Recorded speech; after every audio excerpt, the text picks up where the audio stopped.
Hi, my name is Dr. Iman Kusuma Dirja. I'm from Indonesia. I want to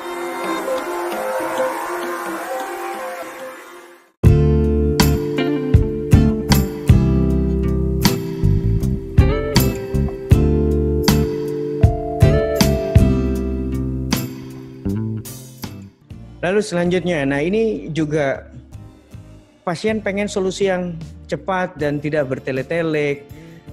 Jadi mungkin ada baiknya juga kalau kita bisa, kalau saya jadi pasien, contoh begini, mungkin ada pengalaman bapak atau ibu yang misalnya datang ingin membuat gigi tiruan misalnya, bukan gigi palsu lepasan ya, tapi ingin buat crown and bridge.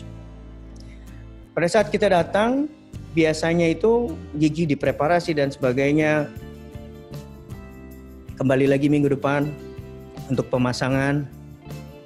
Pas dipasang warna nggak tepat atau tidak bisa masuk dan sebagainya. Karena pekerjaan-pekerjaan laboratorium ini dikirimkan ke laboratorium di luar gitu ya. Jadi pasti butuh waktu travel dari sini ke sana dan dari sana ke sini. Pengepasan dan sebagainya, antrian pembuatan. Ada baiknya mencari tempat yang memiliki solusi restorasi cepat gitu ya. Artinya mungkin dia punya lab sendiri. Seperti di sini itu bisa membuat sendiri sampai satu rahangan gitu ya. Jadi untuk pasien-pasien yang perlu bridge satu rahang sekalipun atau misalnya implant retain bridge atau segala macam, mungkin kita bisa buat dalam waktu yang relatif cepat. Kalau nggak bisa saat itu juga mungkin lebih cepat besoknya. Keuntungannya kita datang ke tempat yang punya lab sendiri itu adalah kalau misalnya ada yang kurang tepat dapat diperbaiki dalam waktu misalnya setengah jam atau 1 jam. Bapak Ibu bisa kembali lagi untuk diperbaiki. Gitu. Jadi tetap at the same day atau the next day atau the next 2 days, at least nggak 2 weeks gitu ya. Dan perawatan juga diharapkan bisa lebih cepat. Jadi apabila suatu, for example misalnya menggunakan laser gitu ya, advanced technology gitu, ada possibility untuk kondisi infeksi tertentu bisa dilakukan perawatan pada hari yang sama atau restorasi pada hari yang sama padahal ada infeksi, atau perawatan bisa selesai di hari yang sama, atau kalau misalnya ada kerusakan tulang, pencangkokan tulang pun bisa dilakukan pada hari yang sama saat pembuangan infeksi. Kebetulan saya sekolah di Universitas Católica del Sacro Cuore, itu majornya Master of Science in Laser Dentistry, dan tesis saya adalah immediate implant placement in post-infection socket. Jadi gigi yang ada infeksinya diambil, yang sudah rusak diambil, dibersihkan infeksinya, lalu didebride pakai laser, dibersihkan pakai laser, dan implan dimasukkan ke dalam soket yang bekas infeksi itu pada waktu yang sama, ditambahkan pencangkokan tulang pada waktu yang sama. Saya rasa tadi saya lihat beberapa pasien saya yang saya yakin dilakukan prosedur yang sama gitu ya tadinya. Saya lihat ada bapak-bapak, ada ibu-ibu pasien saya nggak mau sebut tapi saya sapa saja bapak ibu.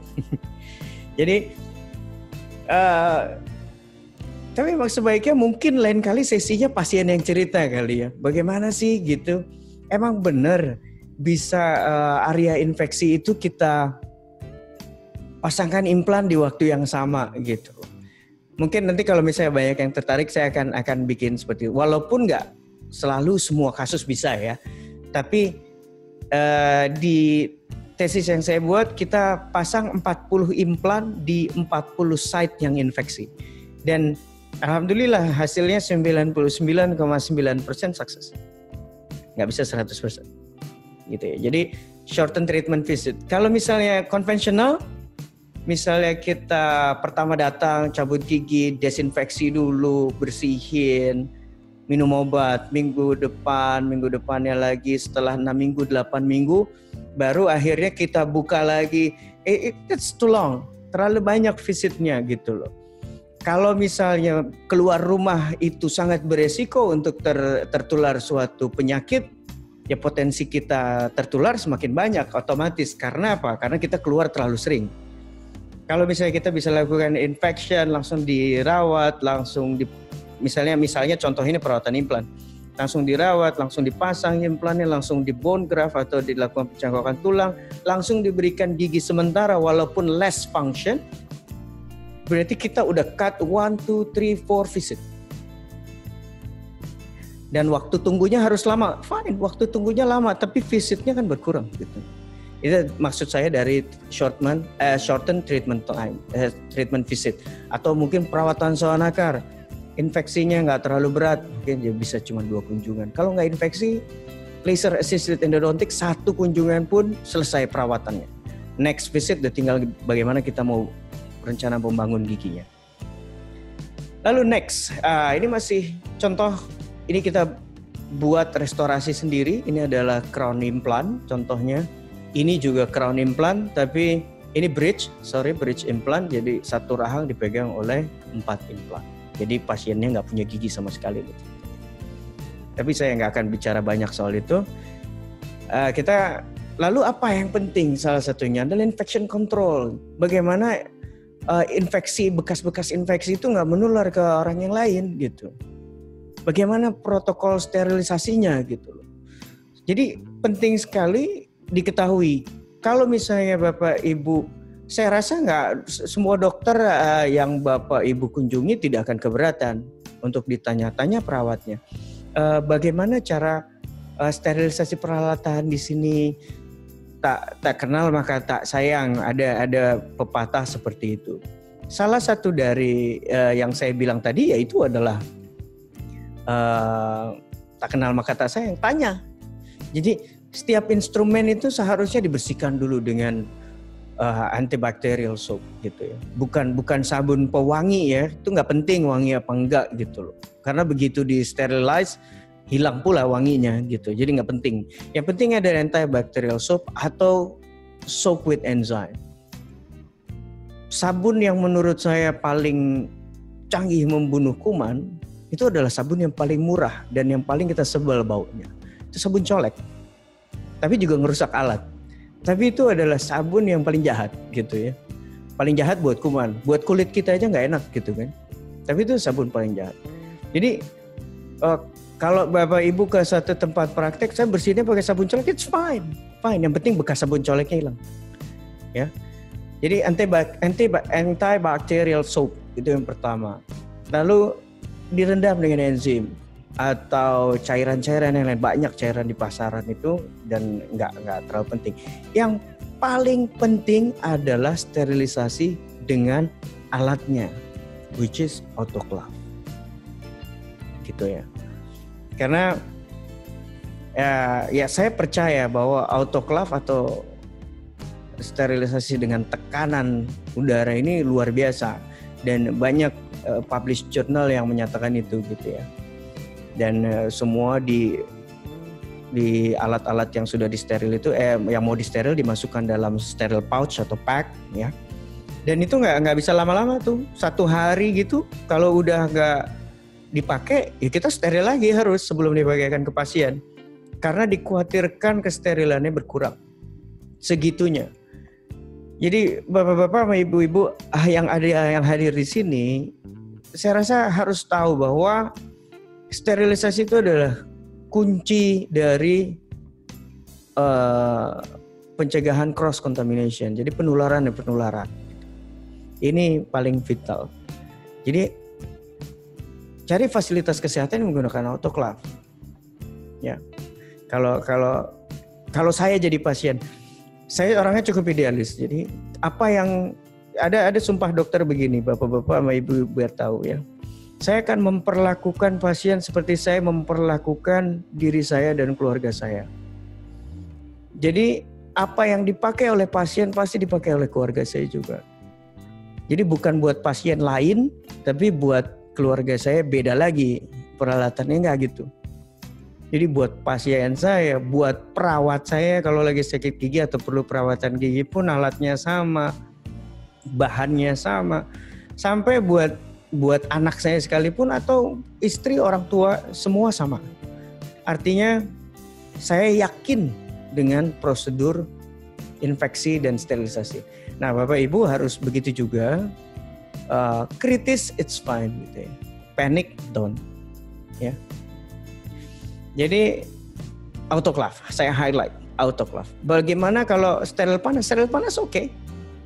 Oke, ada orang yang pakai steril panas sampai panas gitu alat.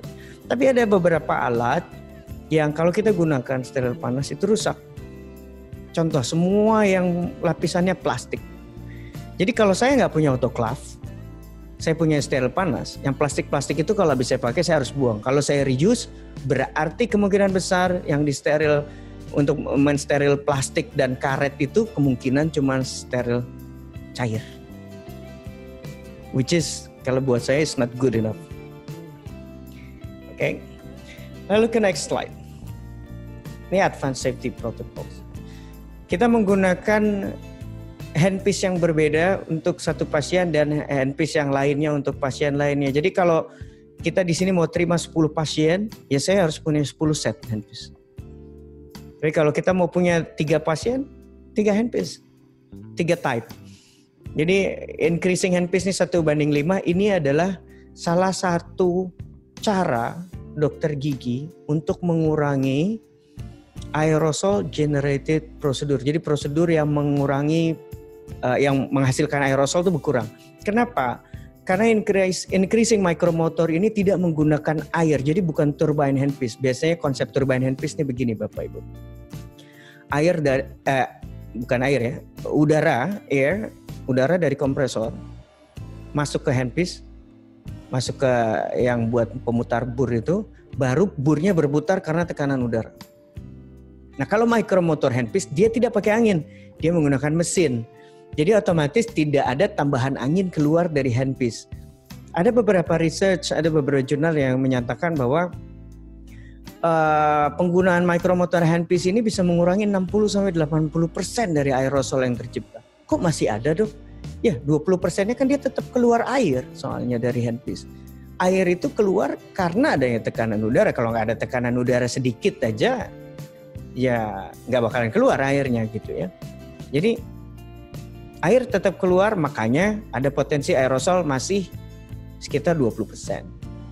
Tapi 20% itu jauh lebih ringan apabila kita sedot nanti. Saya akan masuk ke suction nanti di situ ya. Jadi semua handpiece buat setiap pasien diganti.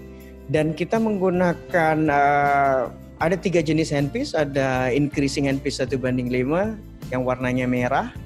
Dan dan 1:1 handpiece 1:1 quad triangle dan handpiece yang lurus 1:1. Jadi kalau saya mau terima 10 pasien sehari berarti saya harus punya 30 handpiece.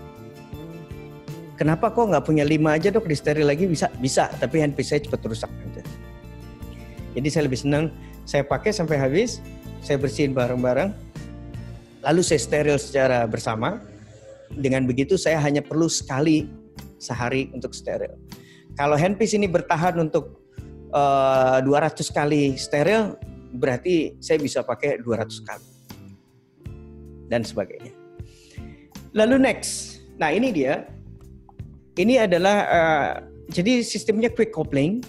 Setiap handpiece, setiap pasien dicabut, setiap pasien diganti. Tadi kita udah cukup jelas ya, saya udah bahas slide ini juga. Nah ini dia. Selanjutnya adalah advanced safety protocol untuk high volume evacuation suction. Jadi aerosol yang di-generate dari aerosol, air, splatter, ludah, itu semua bisa dicegah dengan kita menggunakan high volume evacuation suction. Ada dokter lagi yang suka menggunakan extraoral suction. Tapi saya tidak menggunakan extraoral suction. Kenapa saya nggak pakai extraoral suction? Karena ada high volume evacuation suction. Saya jadi udah pakai 2 suction untuk satu konsep perawatan gitu ya. Saya udah pakai 2. Dan handpiece yang saya pakai juga bukan turbine handpiece. Jadi udah jumlah aerosol yang tercipta udah jauh lebih sedikit. Gitu ya. Dan Oke, let's say masih ada aerosol yang yang keluar dari area sekitar mulut dan mungkin dia beredar di ceiling, dan ya kita udah siapkan air ventilation di atas cukup besar, tidak hanya diputar di bagian di plafon tapi di luar klinik pun ada pemutarnya gitu ya. Lalu yang selanjutnya, nah ini mungkin yang saya pakai, saya ada beberapa jurnal yang membackup ini, penggunaan hypochlorous acid ya, HCl saya gunakan sebagai humidifier. Humidifier ini juga menghasilkan mist gitu ya, menghasilkan embun atau uap-uap gitu ya. Dan sepanjang perawatan pasien ini kita keluarkan. Jadi disinfeksi pakaian pasien juga mungkin ke depannya maunya pakai ini gitu loh. Cuman karena hypochlorous acid ini baunya mirip sekali sama sodium hypochlorite atau bahasanya klorin gitu ya, baunya mirip sekali. Jadi saya ceritakan sedikit mengenai HOCl ini. Kalau bapak-bapak, ibu-ibu sering nonton misalnya channel-channel kayak Discovery Channel dan sebagainya, kalau ngelihat ada pengelolaan buah-buahan gitu ya, misalnya dari mesin gitu, buah-buahannya jalan. Oke, misalnya lewat buah-buahan ini suka disemprot kayak air. Bukan semprot air, memang kelihatannya disemprot air gitu ya, tapi uap-uap. Nah itu adalah hypochlorous acid food grade. Jadi kira-kira 50 sampai 100 ppm. Kalau udah mulai buat desinfektan, itu 150 ppm sampai 200 ppm. Dan ada banyak research di situ yang menyatakan bahwa it's safe if accidentally inhale, atau safe kalau ke minum gitu loh. Efeknya tapi sama, membunuh bakteri dan membunuh virus yang sama seperti klorin. Ada nggak sih jurnal yang menyatakan bahwa hypochlorous acid ini aman atau mampu membunuh SARS-CoV-2 atau coronavirus 19? Saya rasa nggak ada gitu ya. Tapi karena dia mempunyai efek yang sama seperti klorin atau kaporit atau sodium hipochlorite, itu nama-namanya sama semua sebenarnya. Teorinya dia bisa gitu ya. Secara teori, karena kalau dibilang bahwa dia mempunyai kemampuan yang sama, tapi mungkin research lagi perlu dilakukan untuk menentukan apakah betul gitu ya.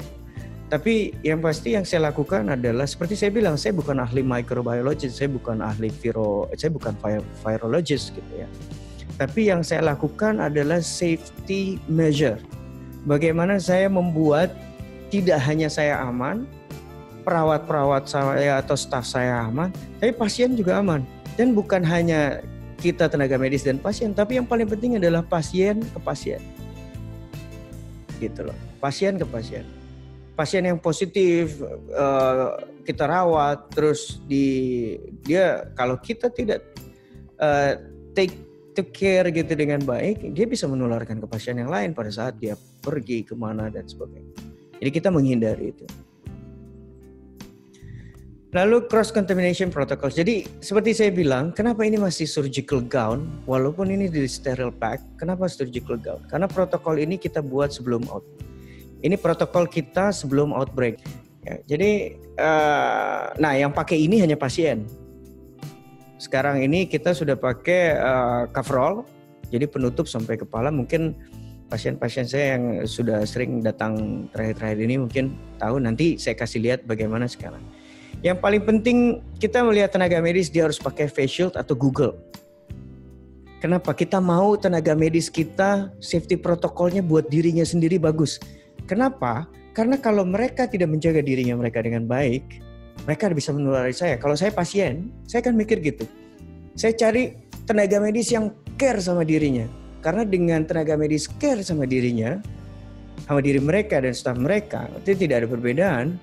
Mereka menjaga saya dari tertular oleh mereka paling tidak. Ya. Jadi harus, Bapak Ibu harus lihat, mereka punya APD level 2 atau level 3. Kalau di Indonesia rata-rata level 3, dihimbau ya. Dihimbau di Indonesia, bukan aturan, dihimbau level 3. Tapi kalau di Amerika, di Australia, mereka pakai APD level 2. Di Inggris mereka pakai APD level 2. Tapi Indonesia APD level 3. Mau lebih bagus, lebih safe. Walaupun buat kami tenaga medis pakai APD level 3 itu bergerak susah, panas, lalu nggak nyaman, pendengaran agak terganggu, gitu. Yang kedua, pastikan tenaga medis itu memiliki masker N95. Dan kalau perlu Bapak Ibu lihat bahwa lebih baik N95 itu sekali pakai. Karena pada saat kita buka, tutup dan sebagainya itu potensi kontaminasinya cukup besar. Jadi kalau bisa sekali pakai semua gitu ya. Disposable coverall. Kenapa saya tulis sengaja tulisannya disposable coverall tanpa negosiasi? Karena pada saat kita melakukan prosedur Bapak Ibu, pada saat saya memegang handpiece saya, ada prosedur, selalu ada percikan-percikan keluar. Saya nggak tahu percikan itu kena ke tangan saya sebelah kanan, tangan saya sebelah kiri, atau baju saya, atau bagian dari celana saya tidak pernah tahu. Karena saya fokus kepada kondisi di dalam mulut pasien. Setiap sekali kita habis pakai, kita desinfeksi, kita buka, kita gunting-gunting, kita buang. Karena kita juga nggak mau tuh nanti dimanfaatkan oleh orang-orang yang tidak bertanggung jawab, malah mereka menyebarkan penyakit gitu ya, yang tadinya disposable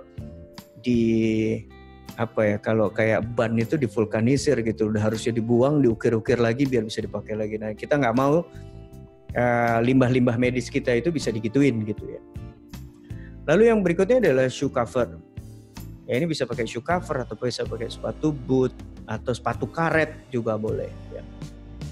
Lalu disposable surgical gown, ini yang pakai pasien. Saya tulis lagi, saya tekankan di situ disposable surgical gown. Kalau pasien saya positif COVID-19 dan kita tahu tadi bahwa CDC bilang bisa menempel 2-7 hari di permukaan atau misalnya menempel. Ya, anggaplah itu betul gitu ya. Anggaplah itu betul. Kalau itu salah alhamdulillah, tapi kalau itu betul dan kita tidak take precaution yang tepat, wah, kita bodoh sekali gitu. Jadi saya nggak mau jadi orang yang bodoh, jadi saya pakaikan disposable surgical gown pada pasien. Seandainya pasien itu positif, semua splatter, aerosol, droplets nuklei ataupun aerosol yang menempel di semua pakaiannya dia sendiri terhindari karena menempelnya pada disposable surgical gown. Nah, disposable surgical gown ini pasien pun sebelum dilepas, pasien harus pakai masker dulu, terus kita desinfeksi. Setelah kita desinfeksi, kita lepas bagian luar di dalam, bagian dalam di luar. Lalu setelah itu kita gunting-gunting, kita hancurkan, baru kita buang. Jadi nggak ada, kalau kita buang aja itu masih kurang bertanggung jawab buat saya. Begitu kita buang, orang mungkin yang mengurus limbah-limbah ini bisa terkontaminasi. Sama aja bohong, kita jaga di dalam, di luar kita kontaminasi orang lain. Jadi saya desinfeksi dulu, kita rusak, kita gunting-gunting, kita buang. Next, yang paling penting ini juga ada personal care assistant. Jadi nggak ada pasien-pasien kebingungan, jalan-jalan sendiri kemana, ke sana sini gitu ya. Pasien yang datang pun dibatasi, satu pasien hanya satu pengantar dan maksimal hanya 3 pasien yang boleh ada di ruang tunggu. Karena kita hanya menyediakan 3 sofa. Jadi siapa yang bagi pasien Bapak Ibu yang datang, usahakan nggak perlu satu keluarga dibawa semua gitu ya. Jadi satu pengantar saja, apalagi kalau anak. Kalau datang sendiri pun kita lebih hemat APD gitu untuk orang dewasa ya. Tapi seandainya perlu ditemani, bisa ditemani 1 orang. Dan kalau misalnya bertiga atau berempat ya mungkin yang 2 tunggu di mobil dulu atau mungkin jalan-jalan nanti pas itu dijemput lagi gitu. Personal care assistant ini penting sekali. Dia yang Bapak sudah waktunya, Ibu begini dulu, Ibu X-ray dulu, sana dulu. Berhubung saya mention soal X-ray, banyak pasien begitu. Saya mau tambal gigi, datang. Kok disuruh X-ray? Oke. Ini sering jadi problem gitu. Pasien menolak untuk X-ray. Giliran sudah masuk kita udah pakai APD atau PPE tadi, personal protective equipment. Dan kita nggak bisa buka dengan mudah seperti itu. gunanya di X-ray adalah kita mempunyai informasi yang tepat untuk menentukan suatu diagnosa tadi yang saya sudah cerita. Akhirnya pasien pas kita periksa, oh ternyata giginya sudah pernah dimumifikasi atau dimatikan dengan obat beberapa tahun yang lalu lah. Dan ternyata pas kita X-ray juga akhirnya pasien turun lagi lepas surgical gown-nya dia lepas, kita disinfeksi, turun lagi X-ray, makan waktu bolak-balik. Harusnya sebelum appointment-nya dia dimulai dia udah X-ray dulu gitu ya untuk mempercepat waktu kita, karena prosedur perawatan ruangannya itu pun juga cukup lama makan waktu gitu ya. Kadang-kadang ini memang kedisiplinan waktu ini penting gitu ya. Tapi kita juga maklumilah sedikit-sedikit gitu ya, nggak ada masalah. Lalu pasien tadi menolak X-ray, akhirnya X-ray dan ternyata setelah X-ray kita lihat ada infeksi gitu. Kalau tadi X-ray di depan, itu semua kita udah siapkan perawatannya. Oh, kenapa saya perlu X-ray di depan?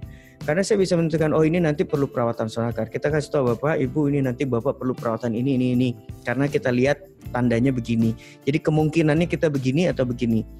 Saya bisa pastikan nanti setelah saya periksa secara klinis gitu ke kondisi gigi dan mulut Bapak. Nah, baru deh kita tentukan, oh iya Pak, ternyata Bu kita harus ini, Bapak kita harus begitu. Misalnya, opsi ini, Bapak mau Ibu pilih yang mana.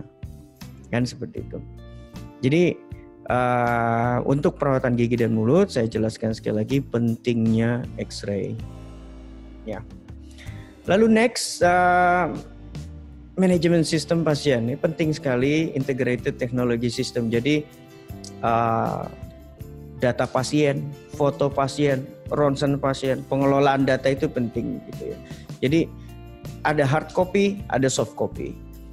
Kenapa sistem mungkin crash, server mungkin down, tapi ada hard copy. Hard copy kalau mungkin bisa rusak dan sebagainya, ada soft copy yang bisa di-print lagi. Jadi selalu ada dua. Jadi selalu record pasien itu lengkap, terutama allergic record, medical history, ada kelainan jantung dan sebagainya dan sebagainya dan lain sebagainya. Lalu yang paling penting ini disposable dental material. Kenapa saya bilang penting? Contoh bur. Ada penelitian juga yang menyatakan bahwa bur itu sulit dibersihkan 100% dari sisa-sisa enzim dan sebagainya, karena bur itu pori-porinya luar biasa. Gitu ya. Jadi ada pentingnya ini salah satu cara memilih pelayanan kesehatan yang baik gitu ya. Kalau saya yang belajar di kedokteran gigi dan saya tahu impact yang dihasilkan oleh suatu pelayanan yang kurang ideal gitu menurut saya akan minta bur yang baru pasti. Jadi paling baik ya bur itu diganti setiap pasien, bukan bur yang sama digunakan. Lalu endodontic file. Endodontic file itu adalah jarum-jarum atau alat yang biasa kita pakai yang kecil-kecil yang bisa ada diputar-putar atau pakai mesin ya. Nah, jadi ada yang manual, ada yang pakai mesin. Itu banyak sekali. Kalau Bapak, Ibu nanti misalnya berobat gigi, lihat blisternya atau packnya. Boleh saya lihat gitu? Itu ada tulisannya single use only. Ada yang enggak lah ya. Yang saya pakai single use only, ada tulisannya. Dia mungkin bisa dilihat gitu ya. Kenapa single use only? Saya nggak mau repot-repot pertama. Dan saya nggak mau ngambil risiko kontaminasi. Udah saya bilang tadi. Kalau apa yang saya pakai untuk pasien, saya pakai untuk keluarga saya. Jadi bukan untuk pasien itu saya pakai reusable dan keluarga saya yang baru, nggak gitu. Kita semua pakai yang baru, gitu ya. Resikonya apa kalau kita semua pakai yang baru? Bapak Ibu saya yakin sudah tahu bahwa biaya bahan-bahan tersebut pasti akan ditanggung oleh Bapak dan Ibu. Sendok cetak misalnya, kita pakai, mungkin kita buang gitu ya. Suction tip, kalau dia tidak bisa di autoclave seperti saya bilang tadi, rendam-rendam saya nggak percaya. Kalau saya jadi pasien saya nggak mau, ya, karena saya sendiri yang dokter nggak percaya gitu ya. Semua harus disposable. Nah, as a consequence, Kalau kita semua pakai disposable. So dental treatment cannot be cheap. Itu dia, itu salah satu kelemahannya ya. Tapi kita mau disposable. Tapi coba saya balikkan pertanyaan gitu ya tadi. Wah, dokter bisa aja sih, makanya jadinya mahal tuh misalnya gitu. Oke. Saya kasih contoh. Misalnya kita melakukan perawatan sawan akar. Bapak, Ibu, saya tawarin. Ini baru, ini second. Yang sebelah kiri ini second. Yang sebelah kanan baru. Yang sebelah kanan belum pernah dipakai, yang sebelah kiri baru 2 kali, Pak. Kalau Bapak pakai yang ini 100% Bapak bayar. Kalau Bapak pakai yang ini 33,3% aja Bapak bayarnya, gitu. Bapak mau pilih yang mana? Nah, yang ini pasiennya sebelumnya apa? Pasien sebelumnya ada abses, bernanah giginya. Terus yang satu lagi nih joroknya luar biasa nih, karang giginya nggak karu-karuan dan giginya sakit pun itu lubangnya jauh lebih besar dari ukuran giginya, dari sisa giginya. Bapak mau pakai yang mana? Atau misalnya, saya kasih tahu lebih gawat lagi. Bapak, pasien yang pertama itu hepatitis, Pak. Pasien yang kedua HIV. Gitu. Baru aja HIV positif, Pak. Gitu.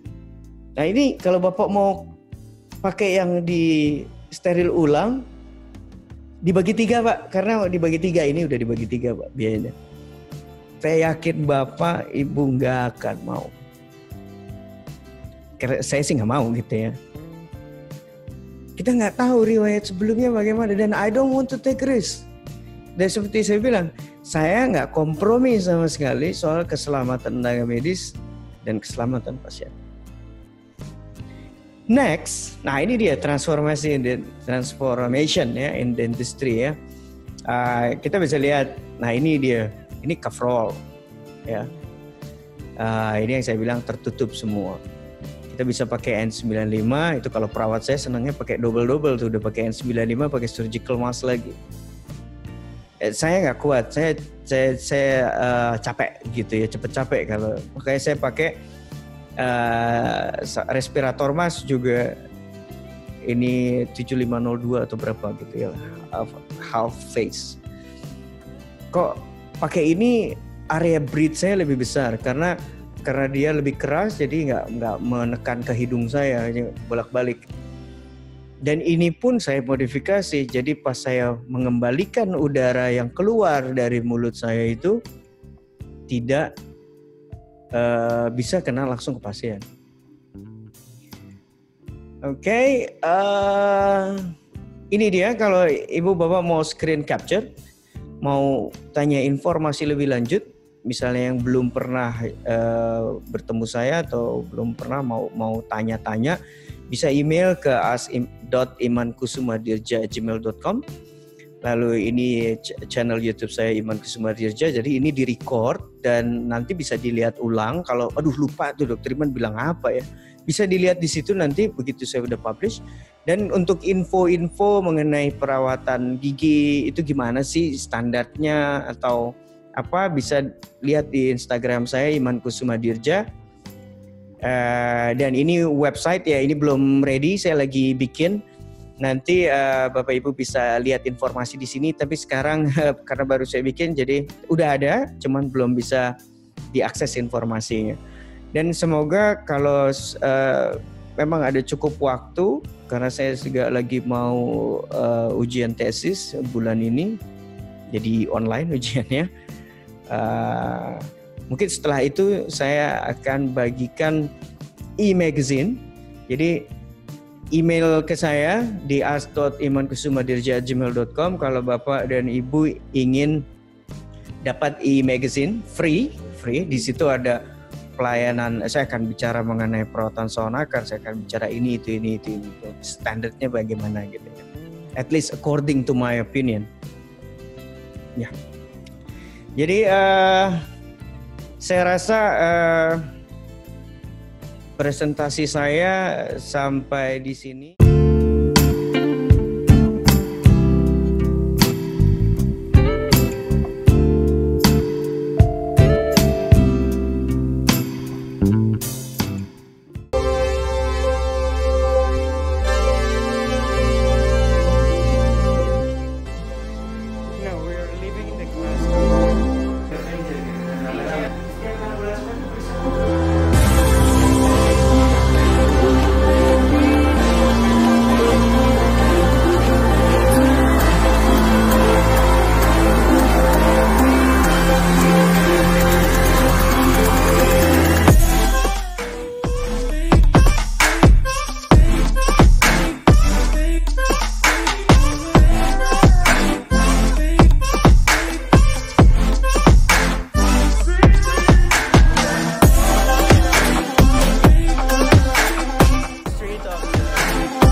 Hi, my name is Dr. Iman Kusuma Dirja. I'm from Indonesia.